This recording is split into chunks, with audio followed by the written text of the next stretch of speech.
Hey there. Dave and I are spending the Christmas holiday with our families today, but we have one of my favorite episodes that you may have missed from back in 2017 for you to enjoy. Rick Stuart was on the show, and Rick, he runs a fourth-generation business that has been around for just about 100 years now. What I'd really like about the show is Rick's take on things, that it was actually more difficult to take over such an established business where the employees knew you as a little kid and now you were their boss, versus starting a new company. I think you'll enjoy Rick's story and the story of Listo Pencil Company. And since I know you have some free time today, please take a moment to leave us a review. It's really important to help more small business owners find us. If you use a Mac, just scroll down the podcast app until you see the reviews link. Otherwise, go to businessshow.co/reviews to get to the podcast directory. Thanks for listening, and Merry Christmas. That little bit. Well, yeah, everybody, your dad gave you your job. Yeah, yes. That's cool. Right. Yeah, great. Yeah. So there's that stigma that goes with it. Sure. I mean, I would say on the culture thing, when I first got down there, the culture was not great. And I think that things were kind of maybe in the 60s and 70s, again, before my time. The company went union. Okay. So we had, in fact, two different unions for different classifications of workers. And when you kind of do that, and I'm not anti-union, but sure. when you do that, you just kind of, there's a little bit of wedge between management and ownership. And you got to communicate through the representative and the shop steward.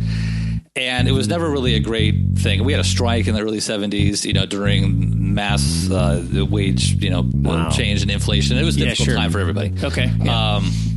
So, all the ramifications, and employees that were there when I got there were, still remember those days.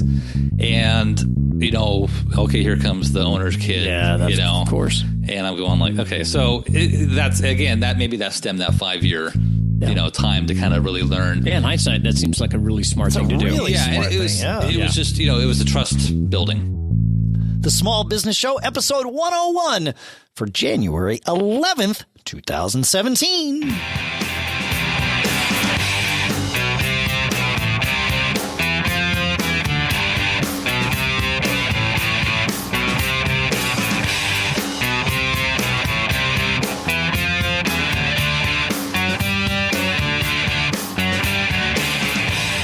Folks, and welcome to the Small Business Show here at businessshow.co, the show by, for, and about small business owners here in Durham, New Hampshire. I'm Dave Hamilton.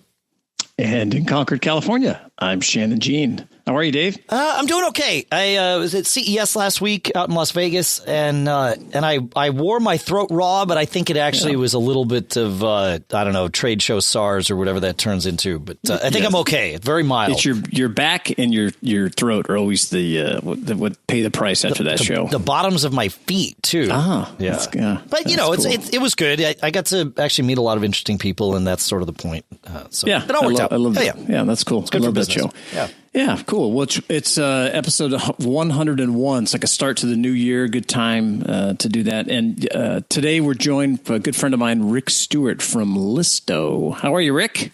Good, Shannon. Dave, how are you? Good. We're good. Very good. Thanks for coming on the show, man. Yeah. Thanks for being on. You bet. Thanks for having me. Yeah, it's cool. I've wanted to have Rick on for a while. Rick brings a really interesting outlook on small business as a multi-generational business owner, and we want to talk about that today. And so give us a little bit of background on your business. Is it still Listo Pencil Corporation? Is that how it started? Listo Pencil Company is really the core business, and that's the 96-year-old 4-generation business that we are. That's awesome. And started by my great-grandfather in Alameda, California, and we're still there to this day. He was an inventor, entrepreneurial guy, and he was one of the early developers of a mechanical marking pencil. Just a quick story is the pencils, back in the day were all wood. They still are, but, they were wood originally. And he saw a street corner vendor displaying this new comb that was made out of this new fancy material, which was an early plastic. And kind of thought, we could make a mechanical writing instrument out of this that wouldn't break, wouldn't have to sharpen it, blah blah blah. And that's kind of how the company started back in those days. And it as it grew and evolved, many different products over the years. But that was the origin. That's cool. So what's the main products that you sell now? So we're still doing mainly writing instruments. Okay.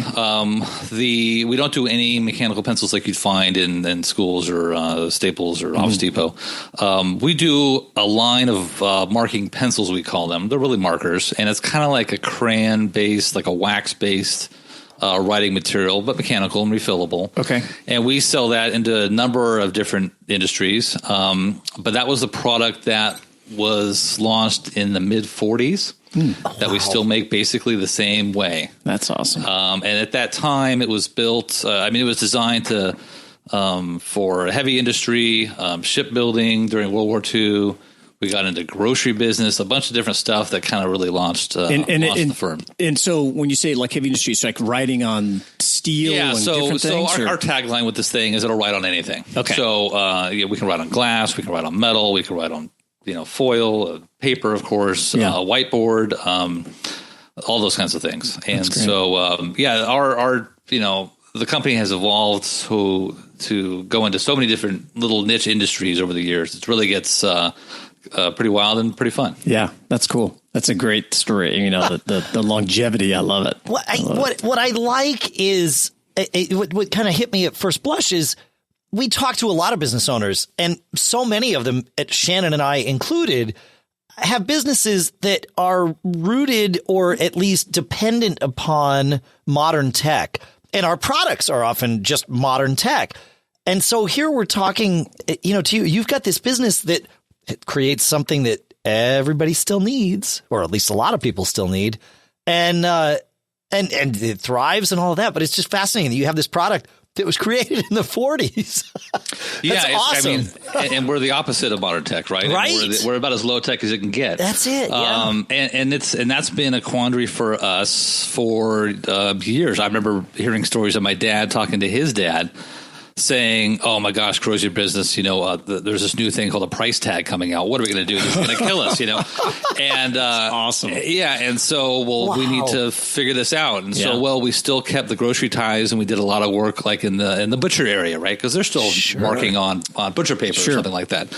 But yeah, we price tags and barcodes and all that stuff took over for the consumables. But then we venture out and we start talking to restaurants, and now we're into, food service, which was kind of related to grocery. I mean, you use a lot of the same distribution channels. And so, then we got into marking on like food packaging, either during preparation or for fast food chains. And so that's it kind of had to evolve. I mean, what the headwinds are going to be. But if you don't kind of keep moving somewhere, you're going to eventually disappear. Well, so you have the benefit of having a business where the culture, or at least the model, is you must pivot all the time, right? I mean, absolutely. And that's something that's probably true of every business out there, but most business owners have to learn that. Whereas, with this business, I assume by the time you got involved, pivots were just a natural part of what you do. They were, for sure. But I will add that, we've been very, very lucky to have a very loyal and stable customer base for a lot of years. Sure. The pivot thing really happens kind of industry specific.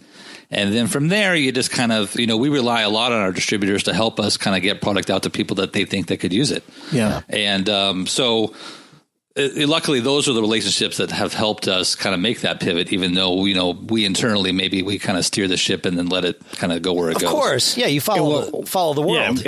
And what I love about it is, yes, it's a pivot and this and this and that, but it's the same or similar product that you're pushing out there into new areas. It's the exact same product. I mean, there's a few different tweaks we do it. Of course, you can take one product. Shannon, or you know this, that you can take one thing. Okay, we got 7 colors. We can pack it 3 different ways. Well, there's 21 SKUs. Hey, we got refills.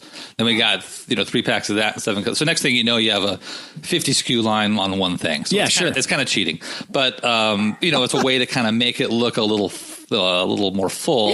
Yeah. And hey, we do all kinds of stuff, and then we have packaging that goes specific to some areas, and then we just use our general packaging for kind of the rest. But it's really cool. Yeah, it's and I think I don't want to sidetrack on this yet, but I want to come back to that. Let's. So when you were younger as a kid, were you working in the business like my kids work in my business now? I mean, are they in the suburbs? Not really. Okay. Not really. I mean, it's there was no pressure from my family at all to get involved. I went through school and was a finance guy coming out of college, and I was going to be the hotshot, stockbroker. Wall Street was a recent movie, and nice. minus the illegal stuff, we all wanted to, that was going to be my life, right? And I went out and sold, mutual funds and insurance products for not even a year, and I was done. I was like, forget it. This is early '90s. Job market was awful. And there was an opportunity down there. My dad's one of the family members was leaving the company, retiring, and he kind of said, "Well, why don't you come down, for a little bit? You could buy some time, interview, continue to look for things you may want to do, but it's, it would also help, me, him." Yeah. And so that's kind of where it started. But I'd always grown up with it. I kind of learned to dig into financials probably in like my high school years, just to kind of learn a little bit more about kind of what's at stake. And they started to venture out into other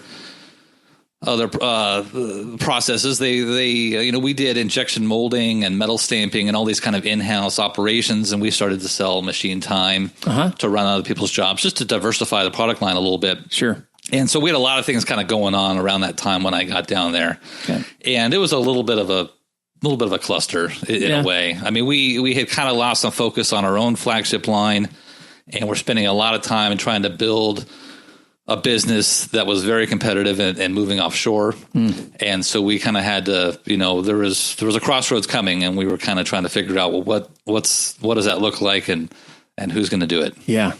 And I think I'm looking at the guy. Well, I think you are. Yeah. Yeah. That wound up doing it. So, yeah. And, so you came on in, was that back in like 94? Yeah, I started in 94. Okay. And, a lot of the employees had been there since I was born. So that's another dynamic, and it's anywhere from production worker to skilled tool and die engineer, to executive type stuff, accountant, whatever. Sure. And so that was so I knew all these people kind of my whole life, not really well, but some more than others. But yeah, I got there in 94, and I kind of said, well, I'll spend this year and help out and learn a little business and interview on the side, and that was 22 years ago. Yeah. But once I kind of felt that there's an opportunity here for me in the long term, rather than making changes too quickly, which may ruffle some feathers, I'll give myself, some time. Yeah. And I kind of put this 5-year kind of thing in my mind, and maybe that's too long. I don't know. But that was a number that kind of worked for me. And I kind of thought, well, maybe I'll spend those years to really learn as much as I can, and then kind of open my mouth. Yeah, sure. No, that's great. Well, then I commend your dad for not pressuring you and just, hey, I need some help. Come on down and see what happens. Yeah, exactly. Cool. Yeah, it was an open door thing. There was no pressure to do it, and I kind of said, well, I kind of need to be working to. Yeah, and he wanted me to be not on the family payroll. So it was kind of that's right. It was kind of I needed to do something, and so it was an opportunity for me to jump in, and so that's how it started. That's great. That's awesome. Yeah, that's really cool. So we've talked to a little bit about the culture, and once you got in there and everything, and I think that you made a comment that I was really impressed with when we were talking before about doing the show, was that you would argue that changing the culture of a business was perhaps even harder than starting up a new company. Right. That's right. And it really stuck with me because, everybody always says how 1 in 10 businesses makes it. It's so hard, yada, yada, yada. But rarely do people talk about that. And that's right. Yeah. Speak to that a little bit. Well, and everybody, your dad gave you your job. Yeah, yes. That's cool. Right. Yeah. Great. Yeah. So there's that stigma that goes with it. Sure. I mean, I would say on the culture thing, when I first got down there, the culture was not great. And I think that things were kind of maybe in the 60s and 70s, again, before my time, the company went union. Okay. So we had, in fact, 2 different unions for different classifications of workers. And when you kind of do that, and I'm not anti-union, but sure. when you do that, you just kind of, there's a little bit of wedge between management and ownership. And you got to communicate through the representative and the shop steward. And it was never really a great thing. We had a strike in the early 70s, during mass wage, change and inflation. It was a difficult time for everybody. Okay. Yeah. So, all the ramifications and employees that were there when I got there were, still remember those days. And, okay, here comes the owner's kid. Yeah, that's, of course. And I'm going like, okay, so that stemmed that 5-year time to kind of really learn. Yeah, in hindsight, that seems like a really smart thing to do. It was just, it was a trust building time. Yeah, sure. Prove yourself to them maybe a little bit. Absolutely. And it would have been better maybe if I went in and kind of started on the production line or in some sort of, back shop kind of capacity. But, I didn't have a big interest in doing that, to be honest. And my dad kind of wanted to spend more of this time when he didn't know how long I was going to be there. To kind of learn management role. Sure. Just for the sake of learning it. Makes sense. So, that would have been maybe one thing to do differently, but at the same time, the culture was there. And so, I would have, friends tell me all the time, what do you do? Or, ask what I do. And I tell them and family business. Oh, okay. And they kind of just talk it up too. Well, that's nice. You got to work with your family. It's already established. You just kind of coasted in, right? Yes. Good for you. Why'd you go to college? That whole thing. Yeah. And, I would say, well, that's not really the case, and here's what we're doing. And, I got defensive about it a lot of times, but I did have one friend who told me that, and who's a startup guy. And he kind of said, wow, that must have been a real challenge. Yeah. And my eyes just lit up. Right. I went Sure. like, yes. It was a cocktail party thing. Yeah. And, it's like, finally this guy, he gets it. He'd be a great, guest on your show someday. Sure. But, sure. And that was, finally some recognition for me that, this is, making the changes that I kind of wanted to make, we're going to be a challenge. And so how do we do it? And yeah. What so, was there? Go ahead. As I'm processing this, I'm curious. I'm sure some of the employees had a fear that some of them might have even expressed that, you were going to come in and kill this business. What was like, how much of that fear did you have? Here's this thing that's been run successfully by your family for generations. And now here you go. It's yours. Right. Yeah. Yeah. Don't screw it up. Right. Don't screw it up. Yeah, exactly. Yeah. Well, and I expressed that fear to my family, both my mom and my dad. And my mom had no involvement in the business whatsoever. She had her own career, but she would just kind of be your thought partner on the side. Sure. Or my dad's as well, of course. But where was I going with that? Help me out. Were you going to kill it? Well, yeah. Whether. So I kind of said, I hope the ship doesn't go down on my watch, right? And, right. Yeah. And both my parents were very supportive and said, no, absolutely not. That we're, this is something that whatever we can keep maintaining is kind of the goal. I mean, the life of the brand and the longevity of the brand is kind of a legacy thing more than anything else. Of course, we want it to be profitable and support the family and so forth. But I mean, if you can keep it going and make it make sense and have fun with it, go do it. They were not ever. That's great. That's great. Worried that that the operation would sink. But I would also say that over the years that the company was growing, we also acquired a bunch of real estate, and those were manufacturing buildings.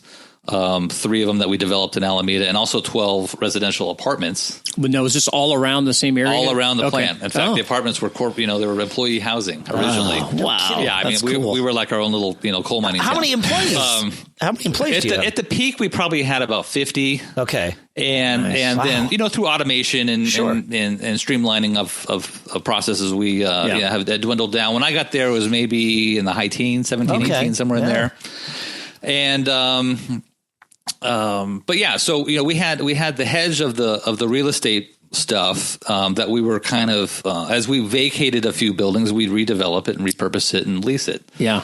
We didn't always have employees living in the apartments, but we had market rate housing, and so we rent those out. Yeah, so, of course. The real estate started to grow in value, and it actually became a large shareholder dispute. At one time. Wow. Again, when I was kind of a kid, this is maybe generation number 3, so you end up with a lot of cousins of cousins and friends or whatever. And some people are kind of saying, well, the value of this company is not this pen thing anymore. It's these buildings. Let's just liquidate this sucker and split it up. Yeah. And so my dad's going like, are you kidding me? No, I work here. Yeah, that's right. That's right. Yeah. So, Anyway, another side story on that one, but that was the nice part about my parents' position is they had kind of the real estate kind of holdings and the backing there for me to give me some autonomy with the operation. That's great. So that was helpful. That's awesome.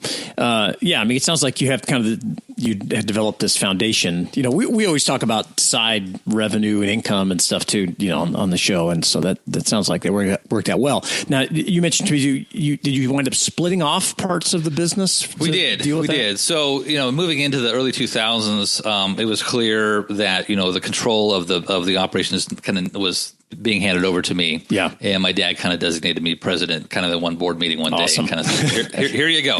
Right. And I kind of said, well, great. I mean, I've been kind of doing it for years anyway, but that's fine. It's a title. No, it's important. I mean, from the visibility of the employees, there needs to be that official, here we go. This is actually happening. Yeah, that's true. It's a good point. Yeah, clear leadership, and then also that defines that hey, we're continuing here. So it's not like there's an end game that Dad's going to retire and that's it. But yeah, so we started to talk about, it was more estate planning, I think, than anything else for my parents, and started talking about the real estate versus the operations. So we did split off the real estate, and that was a challenge. We figured. Where we talked to a lot of attorneys and they said, well, you can't move the real estate out of the C corporation because you're going to have this big step up in this gain to report. Oh, yeah. And then, we don't want to get to CPA here, but then you end up with all this cash that's still stuck in the CPA corp. How are you going to get it out? Well, you got to pay another a dividend thing. That's right.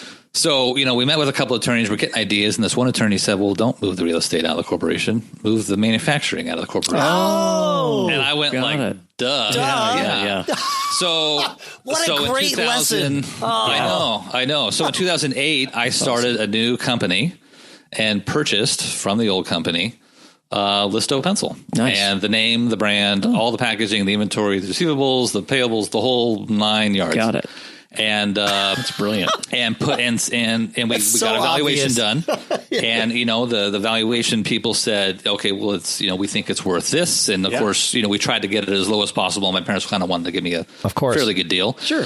And so I exchanged a note. I owe the old company, this. Yes. And they give me these things, and I went out and started operations on April 1st of 2008. Man, that's a great idea, and what a great example of really looking at things, backwards or real different, from a different perspective of, hey, we're missing. I mean, this, guys. That saved you a ton of tax liability. Well, the worst part is we never would have done anything. So of course, yes, of course, and just defer, until that what, would have been right? a nightmare. Until what? Like, what's the end game? And that was the fear here. So you kick that can down the road too much. I mean, you got to deal with it at some point. Yeah, and as you guys know, that business property you can depreciate, right? Of course. So it costs so much to buy the land and build the buildings, but you depreciate the buildings, not the land. Yep. So there's. The cost basis on this stuff and the potential gain exposure was ridiculous. That's right. The tax ramifications are insane. Well, Plus, we were, cool. It was a time when, we were ready to make some changes to the manufacturing and start, we had some key people retiring and to kind of face the writing on the wall of, should we be operating in this building and should we be in molding, stamping at all? Yeah. And so we decided around 2006, 5 and 6 that no, we shouldn't be, and that we could, the companies that can supply you with the components you need these days didn't exist 50 years ago. Sure, you had to be vertically integrated 50 years ago. You had to do everything yourself, controlled to be dependent on nobody. Right. I mean, now you can have a vendor. I have a vendor back in Massachusetts that does metal stamping for the pocket clip pen industry only. That's all they do. Wow. And they specify only in that and all the plating and everything else that goes with it. But I mean, their catalog of available products is 1,000 times more than we could ever do in-house. Sure. And so why not use them? They're more efficient, right? Yeah, more efficient. So why not use them? And the same goes for molders. We knew all the injection molding people in California because we had, come across them or competed with them. And we kind of picked our few favorites and we said, bid this stuff for us, bid our stuff. And we, picked up with one of them and they started running our stuff. And so it's great because it's really kind of, an early example of, just kind of virtual company outsourcing things. And, we've had a lot of people on the show that are running these, we had a guy Skyping in from a beach in Spain, that was running a business and all these kinds of things. So it's an early example of how you're setting that up. It absolutely is. Yeah. And I mean, obviously, if, sales and marketing is kind of another area that, right. But the way our business is built with all the distribution channels, we really didn't even have that in house. So, back in the heyday, Dave, like you asked about 50 employees, now we're back to 2. And so here we are. That's awesome. Wow. You look at the revenue that really hits your bottom line, and I'm sure at different times, I can only speak to my experience, but at many times when I've had companies with many, many, many people, and then you've had this big growth run. Well, if you really look at it, as the owner, how much is really coming into your pocket? It often can be less or not much more. Not much, and it's an opportunity cost. Absolutely. Right? Absolutely. And we had a tough time really identifying any costs. I mean, it was the type of thing where we know what payroll going out the door is. You know what materials to buy is going out the door. And you have to track a transfer of goods to figure out the cost of your per good. Yeah. Well, I found it a lot easier if you buy everything. Of course. What your costs are. Yeah. And it just so happened that it turned out to be cheaper that way too. But, that's great. For me, it was a little bit of a selfish thing. It's like, well, I can buy this lead stick and I can buy the pocket clip and whatever. When a vendor's supplying it for you, you roll up some freight and you're done. That's it. Yeah. No, that's fantastic. Wow. That's great. So during this shrinking to grow, I guess. Yeah. Shrinking to grow. Yeah. I don't know how many businesses have been around 96 years that have 2 people in them, but we're one of them. That's awesome. For better or worse. Great. And the time between has been up and down, wild, left, right, in and out, everything else. Well, and that's what people, I think, on outside of business, and I would also, include some bankers in that thing where they always think business is just a diagonal vertical march up the chart. Of course, they're looking at an internal rate of return, right? Yeah, it's like, CD hey, how come you had a bad year a couple years ago? Well, it's like, well, this is why, And, exactly. This last year was a good year. We were up on sales, but we were up on costs because we ran into some tooling issues. And a lot of our tools are dated, right? Yeah, sure. So it's a maintenance thing, and with our molding partner, we have them do repair and modifications, and there was a key dimension on a part that we were missing, and we're getting a lot of rejects, and it took us longer than normal to kind of identify it and find it, and we've addressed it, but so we had a lot of write-downs this year, and so that was a bummer. But you know what? It happens, right? And you can point to it on the financials and say, well, there it is. There's our write-downs. Yeah. It was, whatever thousand. But you do that in your executive summary that you do at the end of the year, right? Absolutely. About that. Absolutely. Yeah, that's good. That's cool. So it's a fascinating journey, and I know we could talk many hours, especially if we had a few beers going back and forth. Absolutely. Yes. And but one of the things that we really like to talk about on the show, because we learn so much from them, is mistakes. So along the way, you talk about a lot of different things you did and changing the culture, employee, real estate. What do you think the best mistake you ever made? The best mistake? Yeah, at the time that may have been like, oh no, this is devastating. But you look back and go, wow, I really learned a lot. That was really an important thing for me to stumble over. Well, I think trying to deal with the in-house manufacturing that we're still doing, at the time we were doing the in-house molding and the stamping. And we hung on too long. You held on to that. We hung on too long. Yeah. And my dad and I always used to, we love to hear machines run in the back of the shop. And when the machines were gone, you didn't hear the machines run. Yeah. And it was a little, it was a little bit of a change. It was a big change. Yeah, sure. Probably more for him than me, right? Because it was my call. But he would he loved having the tool shop in the back, talking to the guys and the engineers. To say nothing of having something break at the house and I'll take it down. Frank will fix it. He's a wonder with whatever. There are those ancillary benefits. People too. Yeah. Oh my gosh, yes. And just and great friendships and camaraderie and team building that you've built over the years. Yeah, it's like a family, right? I mean, it's absolutely a family. It's absolutely a family. But people move on, people retire. The tool and die craftsman trade in the U.S. as a whole is really dying. Yeah. A lot of stuff, as you guys know, went offshore in the 80s and 90s, and a lot of the tooling kind of engineer types went with it. And the skilled trades here, there's just not a lot of people kind of coming up in those fields. And so that was the other part, is how are we going to replace these guys? Yeah. And we're a small 6 machine, 3 tool and die maker, or 3 bench, we called it, shop. doing mainly our stuff, but other people's stuff too. And, how are we going to compete with these large scale molders that are in Texas, right? Or whatever. And replace these guys. I mean, Frank, our lead, the tool and die guy, when he left the company, he was 82. Wow. I mean, he worked for us for over 50 years with a gap in between. Sure. But I mean, you're just not going to replace that guy, and we had two other very qualified guys too. But, again, somebody in their 30s, different times, not around. Yeah, they're not around. It makes sense. So, and we've talked a lot about up and down, different things. And, one of the things that we talk about on the show a lot is kind of this sense of success. How do you measure your success, right? Is it always just revenue? And I mean, every business guy we've talked to or person is, it's like, it's not just the cash that's coming to the door. It's all these kind of things. It's not. How do you really measure the success of Listo? Well, thankfully, I think that was, kind of instilled in me early when my parents kind of didn't put the pressure on. Yeah. So for me, it's been more about just keeping the brand going. I mean, here's this legacy brand that's been out there forever. And, the kind of let it live its own life, we'll, like I said, steer the ship and find new places to use, marking pencils. Yeah. But as long as I can kind of keep the brand going, I feel I've been, I'm almost like a steward of the brand. Yeah, the steward of the brand. I love that. It's not anything more than that. And I probably feel that way more so because I didn't start it, right? I mean, it existed.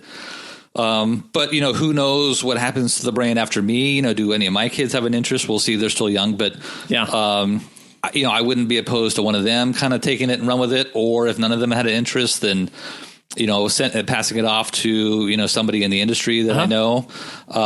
There's a few of those that I think could do wonders with it too. That's really cool. That's very commendable, I think. So you have to kind of let it live its own life in a way. What a wonderful sort of overreaching corporate value to have that just let the brand live and preserve the brand. That gives you so much freedom, not only to go to pivot the way you would need to pivot, but also, if you're the one steering the ship and you don't need it to be a $100 million company, you're okay with it being, a fraction of that size and that works for you. You're still honoring this legacy of the brand still exists. We're keeping it alive. And a small business can be a small business. And a small business, you don't have this baggage of no empire building. Yeah, exactly. Right. That's awesome. And no stakeholders that are pushing you. Well, that's the freedom of that. Big, right? Because there's a lot of pressure in businesses that are owned by multiple people we got to get bigger and we got to do it fast. Right. And, to get out there and compete. But, the writing instrument industry is, billions of dollars, and there's some very, very heavy hitters in it. I'm friends with all of them through our industry groups, but, they all kind of look back at me and say, well, how are you guys doing? And what are you up to? And we don't really dabble in retail. We don't sell to Staples and Depot and because it's just too expensive. And they're like, oh my God, you're so lucky. How do you do it? So we chose not to do it. That's the difference. Right, so we decided. I like that. Yeah. That's cool. That's great. So let me ask you, usually at the end of the show, we ask people, hey, if you could look back, what advice would you give to a new, business owner when you're getting started? And we talked about this, and I thought it would be good, really, what would be one of the best tips that you could give somebody that's taking over a multi-generational family business based on, your experience running down? Well, like I said, that 5-year thing, and giving myself time to not push too many, ideas around and learn, I think was probably the biggest takeaway for me, and allow the time, for employees to trust me. Yeah, that's right. That I'm working with them, not, above them. Yeah. But at the same time, I think, getting them, once you earn the trust, it's get them involved in decision making. Mm-hmm. You could have a problem on the quality issue or an employee issue or something like that, and get your production manager. Or, well, how, I don't know how to handle this. Oh, maybe I do know exactly how to handle it, but I want to hear from you how you're going to handle it. So then you kind of throw it back and say, well, how would you handle it? I'm not sure what to do. And well, maybe we could do this. That's a great idea. Let's do that. You just kind of help, them take some ownership of the decisions, even though they don't have an ownership stake in the company. Sure. Right. But you have to job. It is their job. And you have to let them do their job. Yeah, so that's right. Yeah. That's always, it's, I'm not perfect by any means. Nobody is. But, I always. That's not what I heard. What are you talking about? Shannon and I are. We're perfect. We're perfect. We're perfect. You said it 101 times on the show. That's right. But there was, there's a time, you have to. You have to let these people kind of do their jobs and might not micromanage them. And I struggle with all of those things, kind of being younger. All of us have. Yeah, that's right. And as I'm a little older now, you kind of, you let it go. You just let people do their work, coach them up and let it roll. As my brother likes to say, you just got to let that stuff roll off the edge of your knife. There you That's go. good. Yeah. No, that's great. That's some really great advice, and it's a fascinating story. And we really appreciate you coming on the show today. Thanks for having me. And happy to do it. It's great. Dave, you have any other questions for Rick? No, I am, as you can probably tell, very inspired and enlightened. And I guess that's really the takeaway from a business that has lasted so long is there are lessons ingrained in any business that's got decades and almost a century, right, of existence. Right. And you've done a really good job of kind of mining the business for those lessons that exist there. It's obvious that your earn and learn philosophy of earning trust and learning the business. You really dug in and spent that time to sort of figure out, wait, what is this thing that I'm gaining here? What are its true assets, and what's the wisdom baked into this? I think it's great, man. Thank you. Yeah. Thanks for saying that. Appreciate it. Yeah, of course. Thanks for being on the show. We'll have you back sometime. See how it's going. Sounds good. Let's do it. That's right. And another 96 years or something, 94 years. Something like My great grandson will be on. That's right. So it'll be our great grandsons too, Shannon. Yeah, that's for sure. Yeah. All right, folks. Cool. Thanks so much for listening. If you want to find out more about Rick Stuart and Listo Pencil Company, that's Listo, Listo.com, correct? That's it. You got it. That's a perfect URL. And if you want to find out more about us, you can visit businessshow.co/Facebook, and that'll bring you to our small business support group where those of us that haven't learned the 96 years of lessons still help each other out. And actually, it's welcome to everybody, including you, Rick. So it'd be great to see you there. Folks, we will see you all next week. Take care, everybody. Take care. Keep living that charmed life.